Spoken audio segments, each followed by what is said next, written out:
I mean, you would think after 30 years of being in this industry, getting up here would be easy, and it's not. It's terrifying. It's not that often we are surrounded by people who found their voice and are using it to hold people up and bring people together. And that to me is true power.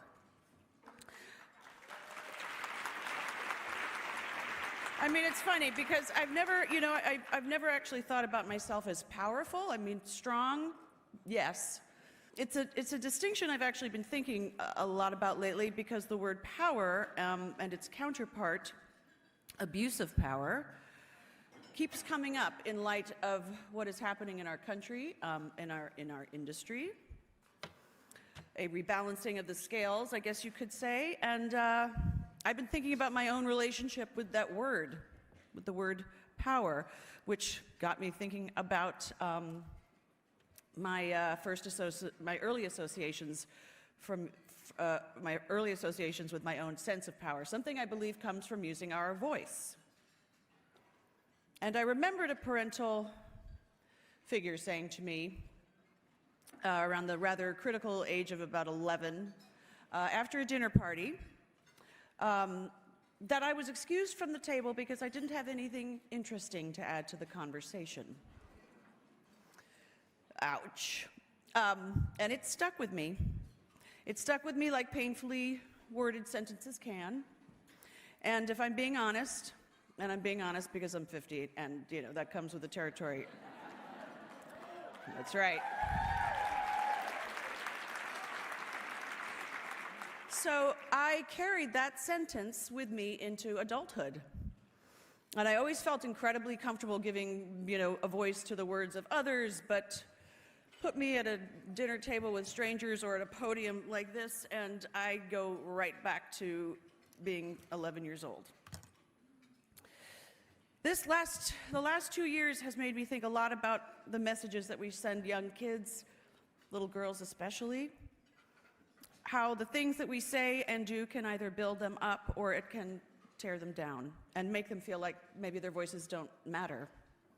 And it wasn't until Friends took off that I started seeing myself in a different light. I started meeting all of these people who expressed to me how much the show meant to them, how it lifted their spirits during a bad breakup or got them through an illness. And I was just so incredibly moved by that. And I began to change the way I thought about my own voice and what it meant to have a platform to use it. Still no prompter. And then enter Marlo Thomas. Marlo Thomas, as some of you might remember, she was my mama on Friends, and I remember one day we were on set, and she said to me, "I'm going to this St. Jude gala tonight. Would you like to be my date?" And I said, "Yeah, I'd love to be your date," and go to that. So there we are at this big, elaborate gala. There's tuxes and gowns and tiny little food on toothpicks that you can't eat in any dignified manner. And I sat down at the table, and they started to roll this tape of the hospital. And I sat there watching it, moved to tears, and that was it. That was it for me. I wanted to be a part of this extraordinary organization. And that was 25 years ago, and I am very honored to be a part of St. Jude. And I've been in love with them ever since. And right around this time, every fall, we shoot the PSA for the holiday PSA, and I get to spend a day with a family of St. Jude. And I always say it's the best day of the year and the hardest day of the year. And a few years back, I met a little girl named Sawyer, who I still think about to this day.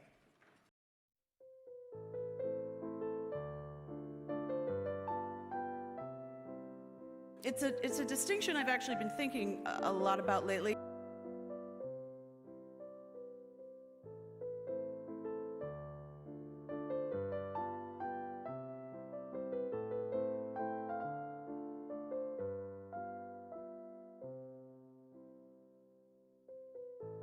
Now, during this time in my life, I had two very different, distinct parts of my life.